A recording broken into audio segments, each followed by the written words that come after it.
My lord, আপনার সামনে দাঁড়িয়ে থাকা আম একজন ভীষণ অপরাধী, কারণ আমাদের রমজান মাসে আম দরকার, কিন্তু আমরা তাকে ইফতারি শেষে খুঁজে পাচ্ছি না। তাই আমি চাই এর কঠিন বিচার হোক। আমি আমকে কিছু বলার জন্য সুযোগ করে দিচ্ছি। জজ সাহেব, আমার কোনো অপরাধ নাই।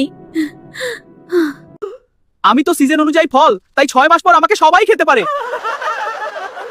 এখন শীতকালে রমজান মাস পড়ছে, তাই তো আমাকে পাওয়া যায় না,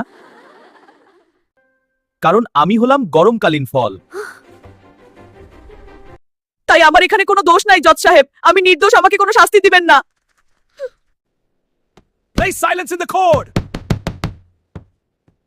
আমি মনে করি আম যেগুলো কথা বলছে সব সত্যি, তাই আমি রায় ঘোষণা করতে চলতেছি। আম এখানে নির্দোষ, তাই আমকে 5 কেজি আইন ধারা মোতাবেক জামিন দেওয়া হলো।